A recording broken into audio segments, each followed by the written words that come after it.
कि अगर बगलामुखी की साधना में आपने थोड़ी-सी भी गलती कर दी, तो उसका बहुत बड़ा नुकसान आपको भुगतना पड़ता है। हमारा कोई छोटा-सा बच्चा है, अगर कोई गलती वो कर दिया, माँ उस बच्चे को स्वीकार करेगी। एक ट्रेंड चला था कि गिलास में पानी में हल्दी डाल दो। आप जो है उसमें हल्दी का प्रयोग कर रहे हैं, तो वहाँ पर शक्ति जो है जागृत हो सकती है। जल और हल्दी का प्रयोग हम भी करते हैं, लेकिन पर्टिकुलर उस मंत्र के साथ। कुंडलिनी जागरण आप करा लो और 1100 रुपए में हो जाएगा, कोई कहता है 2100 रुपए में हो जाएगा। तो क्या ये होता है? नहीं, इम्पॉसिबल। माँ बगलामुखी को खासकर जो है पीली वस्तु जो है पसंद रहती है। कुछ चीजें भगवती बगलामुखी को याद करने से दूर हो जाती हैं। बिना गुरु के ये साधना बिल्कुल वर्जनीय है। रुद्राभिषेक और जो है जलाभिषेक किस तरीके से करें, क्या क्या इसमें अंतर है? कोई डिफरेंसेस नहीं है, अभिषेको भी है, अभिषेके भी है। और विवाह में जैसे देरी होती है लोगों के, वो नहीं होगी। कोई ऐसा उपाय? पीले वस्त्र में नारियल को लपेट के सामने रख दें, पीले चावल के सहित। कामना करें क्या आपको चाहिए। इस ब्रह्मांड का सबसे ताकतवर मंत्र बगलामुखी का मंत्र है। नमस्कार, कैसे हैं आप सभी? बहुत बहुत स्वागत है आप सभी का इस पॉडकास्ट में। मैं आप सभी के साथ हूं कंचन। आज का पॉडकास्ट हमेशा की तरह बहुत ही ज़्यादा खास, बहुत ही अच्छा, बहुत ही स्पेशल होने जा रहा है, क्योंकि आज हम एक ऐसे टॉपिक पर बात करेंगे जो बहुत ही ज़्यादा ज़रूरी है, जिसे लेकर लोगों के बीच बड़ा भ्रम फैला हुआ है। लोग अलग अलग तरह के मिथ इसे लेकर मानते हैं और कई लोग तो ऐसे हैं जो इसके बारे में जानकारी भी नहीं रखते हैं। अब आप सोच रहे होंगे कि मैं किस चीज़ पर बात करने वाली हूँ।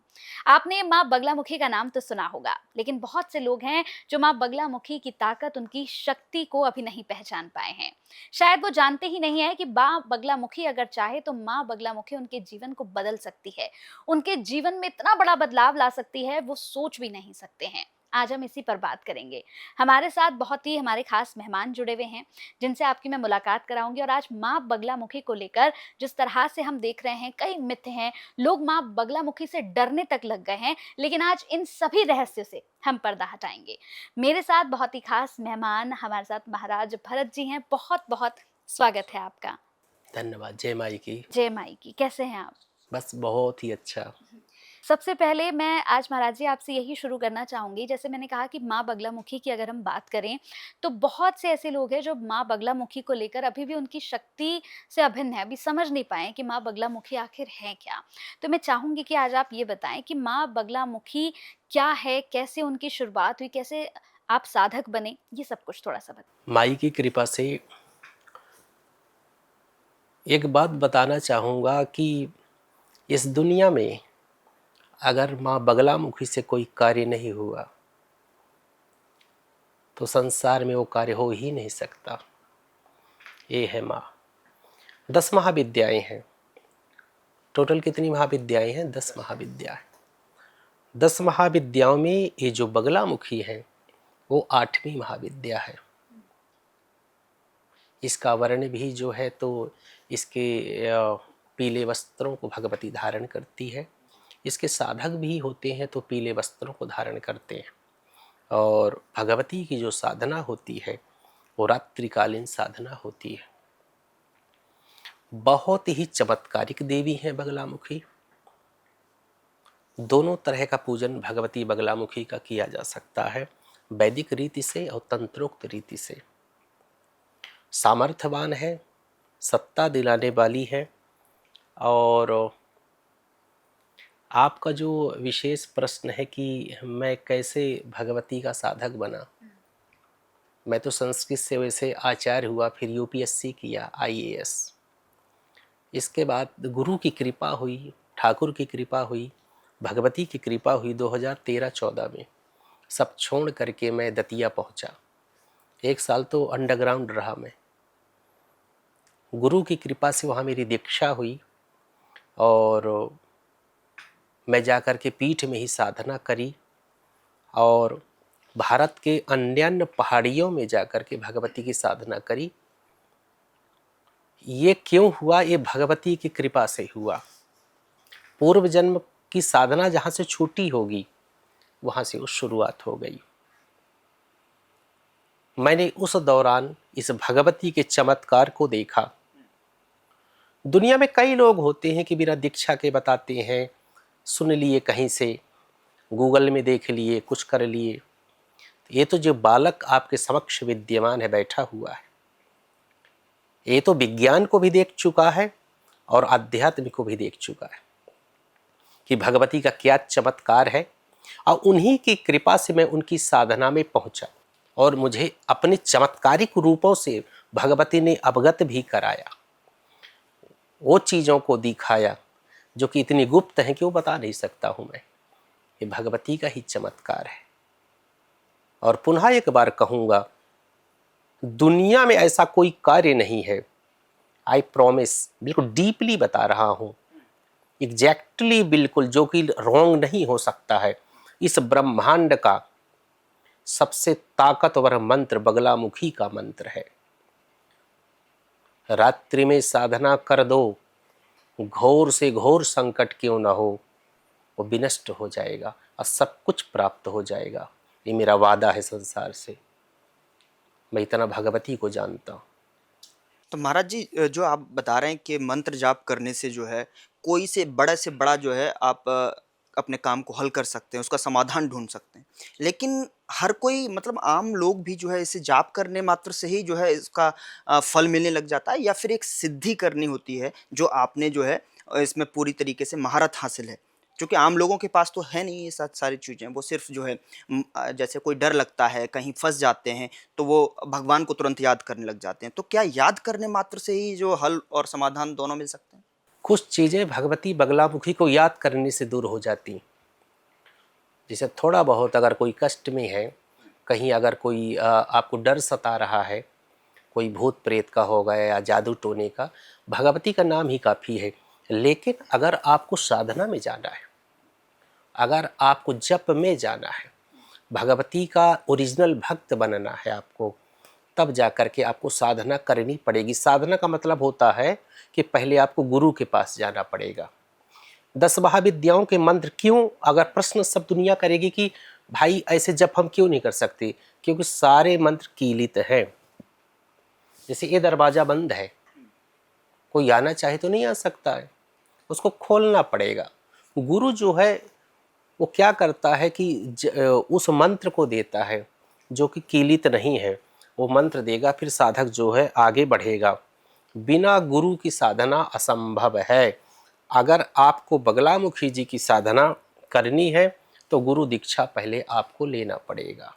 गुरु दीक्षा लो, फिर उसका पुरस्चरण करिए, आप उसका जप करिए, और जपोपरांत भगवती जो है आपको मातृवत स्वीकार करेगी और जो चाहो वो आपको मिल जाएगा। बिना गुरु के ये साधना, गुरु दीक्षा के साधना बिल्कुल वर्जनीय है। नाम ले सकते हो आप, फोटो लगा सकते हो आप, और सब चीज़ें कर सकते हो, लेकिन डीपली साधना में जाना तभी संभव है जब आपने गुरु दीक्षा धारण ली हो, आप तब हो सकता है। महाराज जी, जैसे अभी हम बात कर रहे हैं, आपने कहा कि एक गुरु का होना बहुत ज़्यादा ज़रूरी है, अवश्य है, तभी आप जो है माँ बगलामुखी की साधना कर सकते हैं।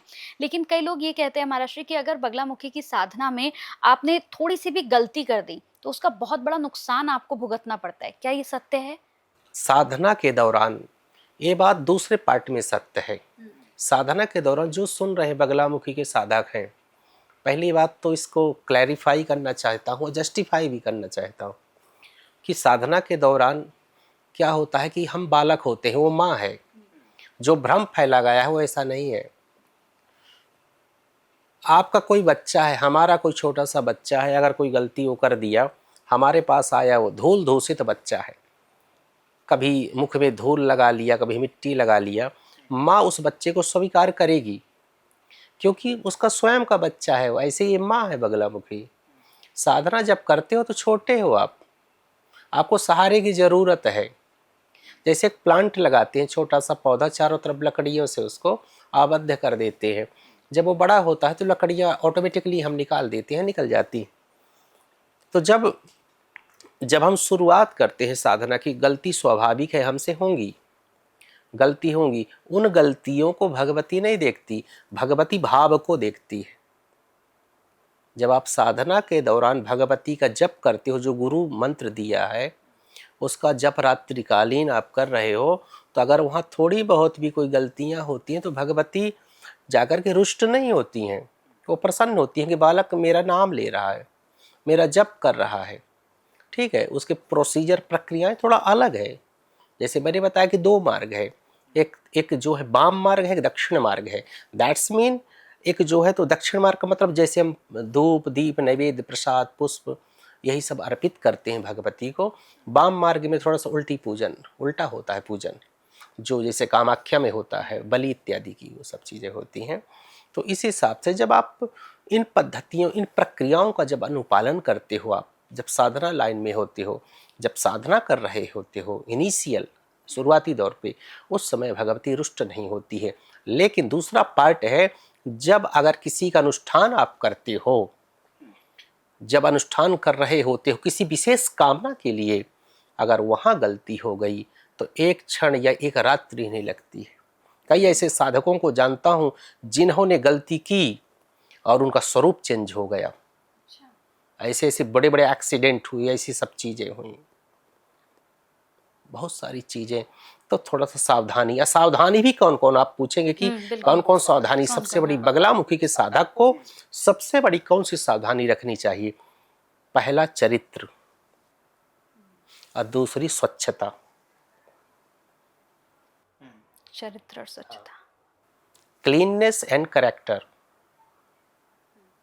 हाँ बोथ आर इम्पोर्टेंट।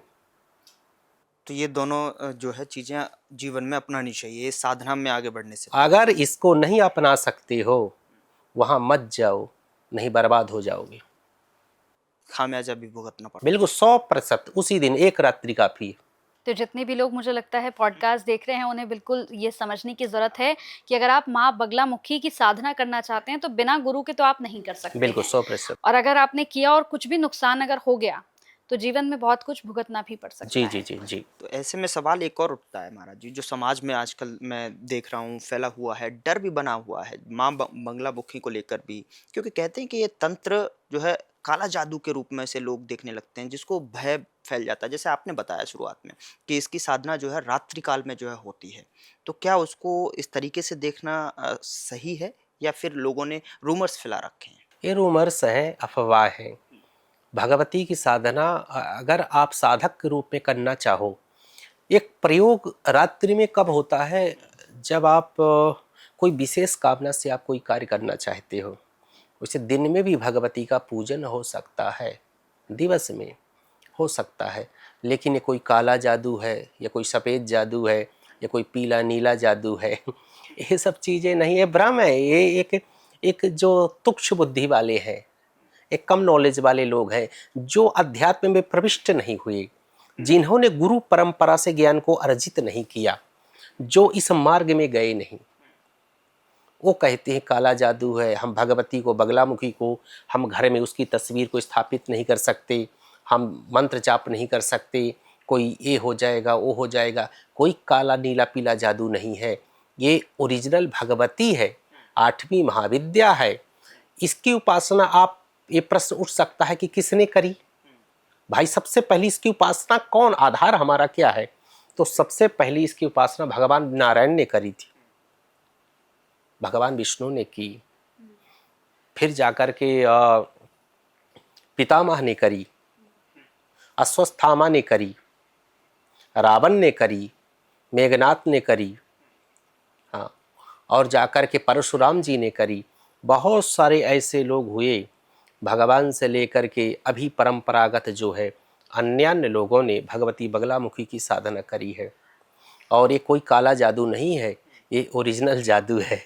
ये दुनिया को जब भयंकर संकट आता है ना, जब संकट आ जाए, अब किसी का नाम नहीं लेना चाहिए, बहुत चर्चित संत हैं एक इस समय, जब उन्हें भी संकट कोई आता है तो बगलामुखी पीट जाती है। वो मैं बहुत डीपली, बहुत इमोशनली, बहुत क्लैरिटी के साथ मैं कहना चाहता हूँ कि इससे बड़ा मंत्र दुनिया में कोई नहीं हो सकता है। आपने गूगल किया होगा शायद, हमारा चीन का युद्ध कब हुआ था? भारत चीन का कब हुआ था इसका वॉर? सन 1962 हुआ था ना। मैं इस दुनिया को जो सुन रहे हैं, मुझे आचार्य भरत को, एक बार गूगल करिएगा और डालिएगा बगलामुखी का क्या चमत्कार हुआ था उस युद्ध में। आप गूगल भरा पड़ा है, अनुष्ठान हुआ था बगलामुखी का देश में जब संकट आया था, और वो अनुष्ठान सफल हुआ था। चीन के सैनिक पीछे भागे थे वहाँ की मीडिया ने जब प्रश्न किया कि आप पीछे क्यों भागे, तो बोले कोई शक्ति खींच रही थी। ओरिजिनल गूगल में है, ये ओ देवी है। पाकिस्तान का युद्ध हुआ, चीन का हुआ, बता रहा हूँ ऐसी शक्ति है कि एक क्षण में कुछ भी कर सकती है। मतलब अगर खुश हो जाए, प्रसन्न हो जाए तो हो जाए, और अगर नाराज हो जाए तो एक क्षण में सब कुछ तहस नहस कर सकती है। एक क्षण नहीं लगेगा, सब कुछ तहस नहस बर्बाद। तो जैसे चीन का ज़िक्र किया आपने, मुझे उससे जो है एक सवाल याद आ गया। जैसे अभी आजकल जो है आपने देखा कि दूर-दूर जो है यही आवाज़ें आ रही हैं कि वहाँ से परमाणु अटैक की धमकी, वहाँ से मिसाइल अटैक, रूस, यूक्रेन, अमेरिका और इज़राइल, ईरान, जो अमेरिका मध्यस्थता करा रहा है। अब जो है कहीं न कहीं चीन भी आगे ऐसा कर सकता है, क्योंकि दुश्मन पर तो हमेशा नज़र रखनी चाहिए। तो क्या एक बार फिर से पुनः आने वाले समय में माँ बंगलामुखी की वो जादुई चमत्कार दिख सकता है जब हम तीसरे थर्ड वॉर की तरफ जाएंगे तब? बिल्कुल 100% तैयारी है। और कहाँ तैयारी है? गुप्त चीज़ है, तैयारी है। और भारत का बाल बांका कोई नहीं कर सकता। भारत विश्व गुरु था, है और रहेगा। ये प्रतिनिधित्व करेगा, रिप्रेजेंट करेगा पूरे विश्व का। कोई मध्यस्थता कर ले, ये भारत को कोई बर्बाद नहीं कर सकता। भारत पहले युद्ध नहीं करेगा, और कोई करेगा तो छेड़ेगा तो छोड़ेगा नहीं भारत। और साथ में भगवती है, वो चल रहा है, एक अनुष्ठान हो चुका है, वो गुप्त रहस्य है, और दूसरा शुरू होने वाला है। माँ बगलामुखी साधना को स्तंभन क्यों कहा जाता है गुरुजी? मतलब क्या कारण है इसका? स्तंभन का दैट्स मीन किसी चीज को रोक देना। स्तंभन बगलामुखी के ये जो साधक होते हैं, साधना के बाद कौन कौन से कार्य करती है, तो इसमें होता है स्तंभन, सम्मोहन, वशीकरण, उच्चाटन और मारण। स्तंभन का मतलब व्यक्ति के व्यक्तित्व को, व्यक्ति के कार्य को, व्यक्ति के चिंतन को, व्यक्ति के स्वभाव को, व्यक्ति के चाल को वहीं रोक देना। जैसे जल चल रहा है, स्तंभन का मतलब रोक दिया।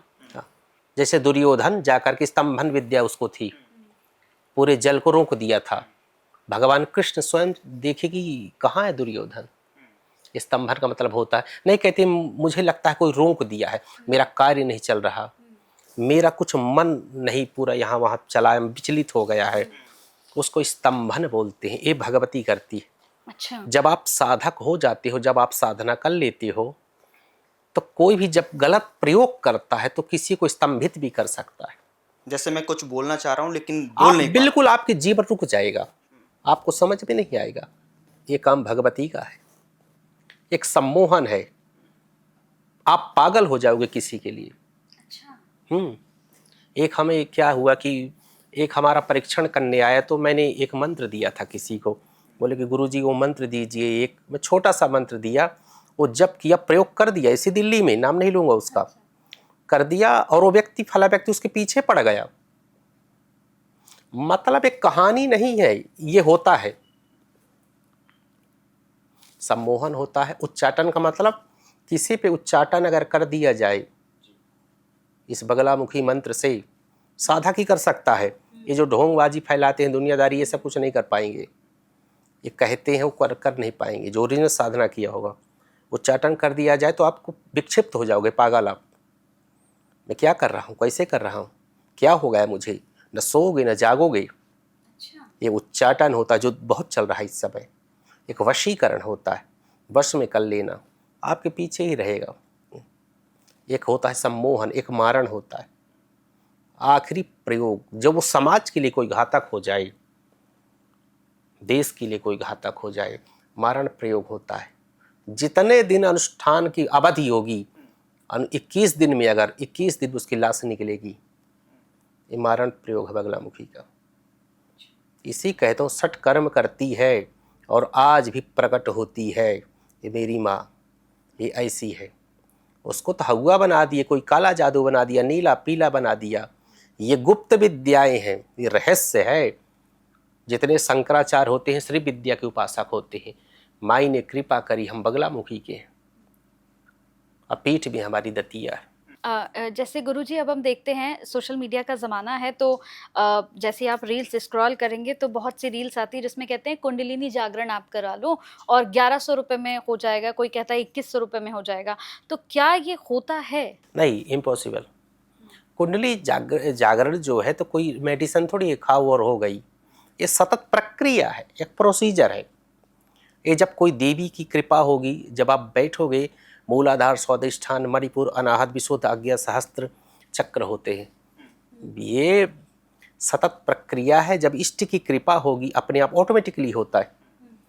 कोई ये करके छू करके नहीं कर सकता इसको कि हम गए और 1100 रुपये में, नहीं, नो, इम्पॉसिबल, हो ही नहीं सकता, असंभव है। जैसे गुरुजी, जैसे आप देखा होगा कि आजकल इंस्टाग्राम पर रील्स बहुत आपने देखा होगा, आपके सामने भी आई होगी कि एक ट्रेंड चला था कि गिलास में पानी में हल्दी डालते हैं। वो बहुत लोगों ने जो है उसका रील्स बनाई उस पर। लेकिन कहा यह भी जाता है कि इन विद्याओं में हल्दी माँ बंगलामुखी को खासकर जो है पीली वस्तु जो है पसंद रहती हैं। तो क्या ऐसे करने से या फिर इस तरीके का जो क्रिया कर रहे हैं आप, जो है उसमें हल्दी का प्रयोग कर रहे हैं, तो वहाँ पर शक्ति जो है जागृत हो सकती है? नहीं, ये तो कॉम्बिनेशन हुआ। और ये भी कहते हैं कि ऐसे नेगेटिविटी भी जो है आपके पास आती है। जैसे समाज में देखा होगा आपने, और मैंने भी सुना है कि हल्दी लगाए हुए आप बाहर मत निकलो, नेगेटिव ऊर्जा जो है आप तक पहुंच सकती है। तो क्या ये अगर वो तालमेल है? जल और हल्दी का प्रयोग हम भी करते हैं, लेकिन पर्टिकुलर उस मंत्र के साथ। जब किसी का कोई दर्द हो रहा हो, कोई किसी को प्रॉब्लम है, या कोई किसी को नज़र दोष है, या कोई चौराहे तिराहे पे चला गया, दीपावली या जो भी ऐसे वो चीज़ें होते हैं उत्सव, उसमें जब तिराहा चौराहे पे दीपक कोई जला देता है, उसको लांघ गया कोई, उस समय हल्दी इत्यादि का जल का प्रयोग होता है, लौंग का प्रयोग होता है। उस समय वो भी मंत्र से अभिमंत्रित करके, ओके। पगलामुखी का विशेष मंत्र होगा। अगर अभिमंत्रित जल है वो जल ही काफ़ी है। हल्दी मिल गई तो वो पावरफुल हो गया वो। लेकिन ये सब चीज़ें करने से ऐसा कुछ नहीं होता है जो कर रहे हैं। इसकी प्रक्रिया ही बहुत गुप्त है, बहुत अलग है। ये सब चीज़ें जो बहुत सारी फेक चीज़ें चलती हैं, मैं देखता रहता हूँ, ये बहुत रहस्यात्मक है, समय लगता है, गुरु की कृपा होनी चाहिए, भगवती की कृपा होनी चाहिए। प्रभु जी, ऐसे नहीं होता है। माई की साधना में चुप रहने का, मौन रहने का क्या महत्व है? मौन रहने का सीधा सा अर्थ है कि एनर्जी को एकत्रित करना। मैं बता रहा हूँ। दूसरा हमारा जो आध्यात्मिक रीजन है, भगवती का मंत्र बहुत उग्र है। कैसा मंत्र है? बहुत उग्र मंत्र है। जब आप साधना कर रहे होते हो तो गुरु की आज्ञा होती है कि उस समय आप जो है न तो किसी का अच्छा बोलो न बुरा।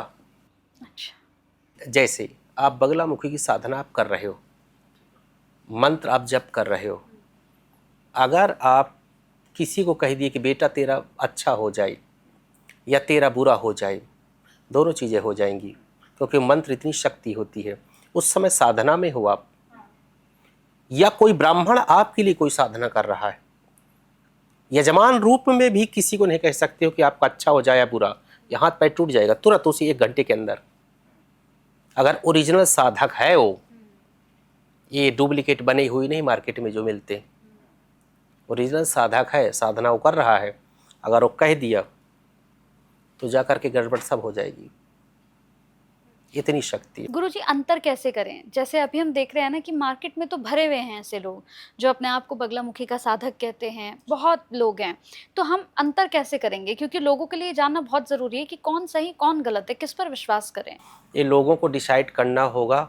लोगों को जो कहते हैं ना कि अब इसको किस हिसाब से उसको समझाया जाए, डिफाइन किया जाए। काम अगर बन रहे हैं, वो कितना साधना करता है, कितना जप करता है, वो कहाँ से दीक्षा लिया है, उसके गुरु कौन है, कौन सा उसका पीठ है, पूरी जानकारी पहले हम लें। किसी पे ऐसे विश्वास ना करें।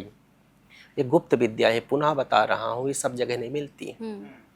बहुत कठिनाई से दीक्षा मिलती है, बहुत कठिन इसका नियम होता है और बहुत साधना कठिन होती है। एक सवाल और हमारे पास आया था गुरुजी, जो है ऑफिस में राजनीति हो या फिर रिश्तों में चालबाजी, तो ऐसे में क्या माँ की साधना इसमें ढाल बन सकती है? क्या फर्क डाल सकती है? 100% पूरा कर सकती है अगर भगवती चाह ले तो। रिश्ते अगर क्या होता है कि रिश्ते अगर बिगड़ रहे हैं तो भगवती की साधना अगर करो तो जाकर के रिश्ते बन जाते हैं। तो सीधे सीधे भगवती तंत्र मार्ग का मतलब है, तंत्र का मतलब समझते हैं क्या होता है? तंत्र का मतलब होता है प्रक्रिया, दैट्स मीन प्रोसीजर। अगर आप रिश्ते बिगड़ रहे हैं, कोई पुत्र पिता से दूर हो रहा है, कोई पति पत्नी से दूर हो रहा है, पुत्र दूर हो रहा है, बेटी दूर हो रही है, या कोई हमें छोड़ करके चला गया, दिल से साधना करो, वापस आ जाएगा। ऐसे राजनीति में अगर राजनीति हो रही है, आपको लगता है कि मेरे पीछे सब पड़ गए, क्या करूं मैं, तो अगर दीक्षा लेकर जप नहीं कर सकते हो तो आप बगलामुखी के नाम से दीपक जला दीजिए। 2 दीपक मेरे कहने से, एक तेल का, सरसों के तेल का, एक घी का।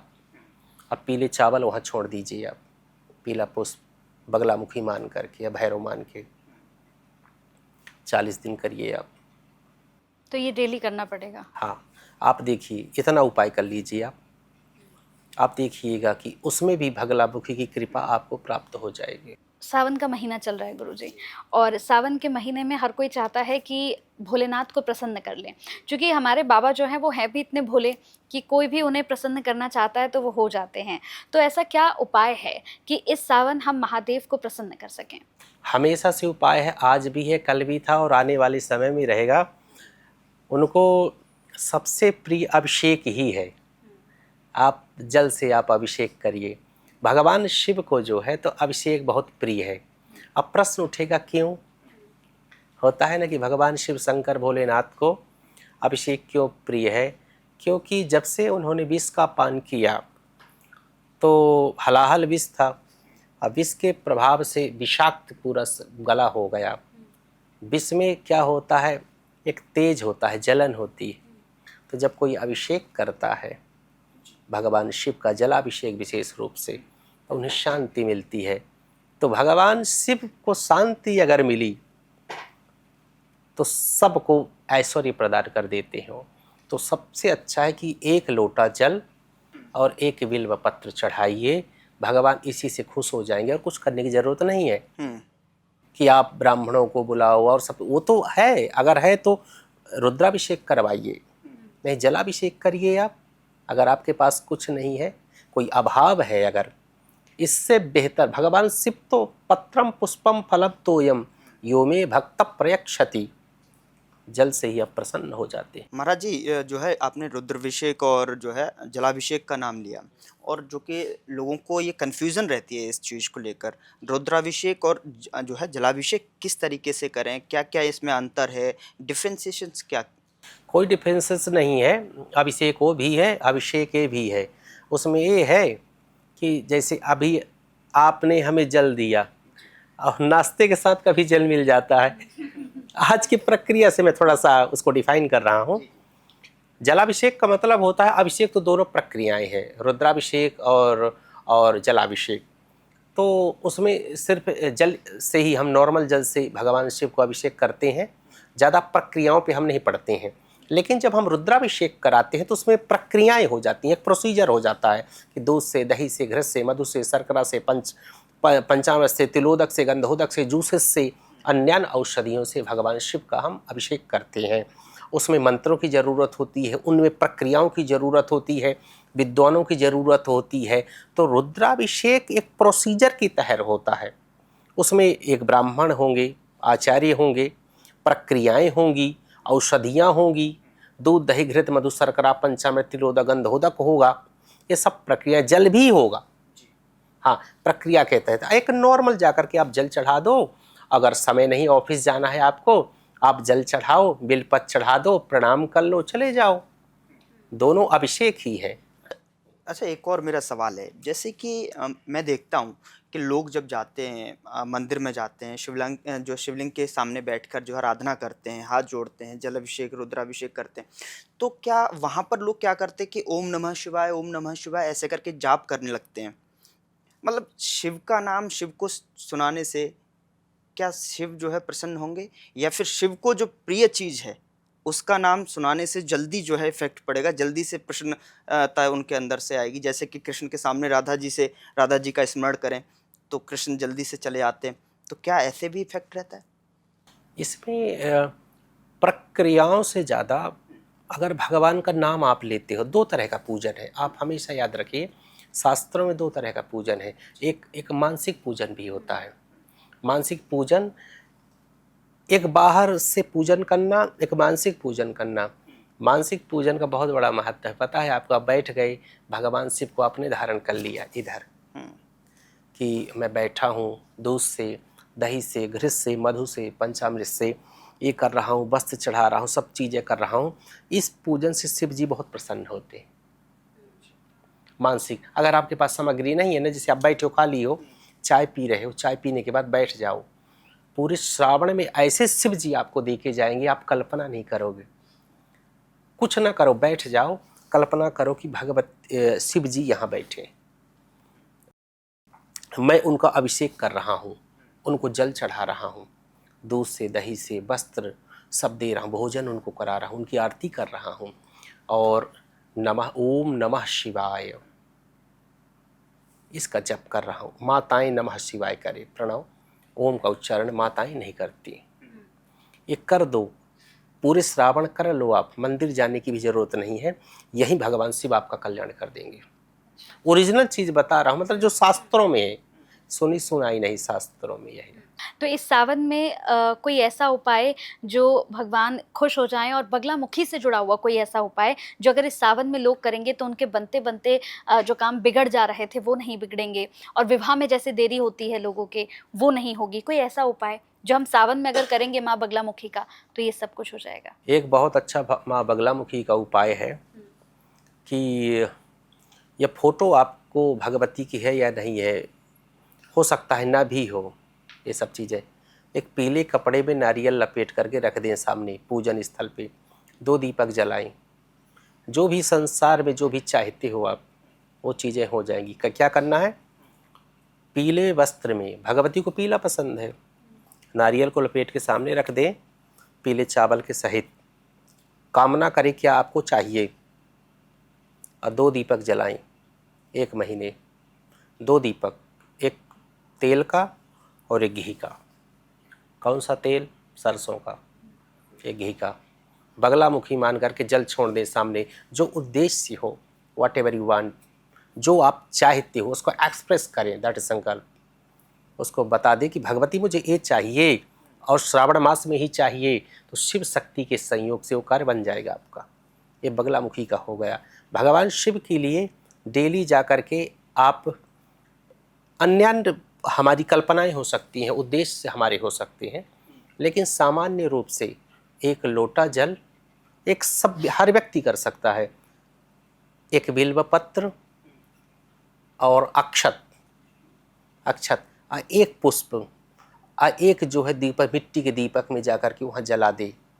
जो आप चाहिए, बस आपको छोड़ना नहीं है। कई लोग कहते हैं कि सोमवार को चला जाऊँगा, पूरे श्रावण में आप करिए, आप जो चाहते हो वो मिल जाएगा, और प्रक्रियाओं पढ़ने की ज़रूरत नहीं है। कई ऐसे कार्य हुए।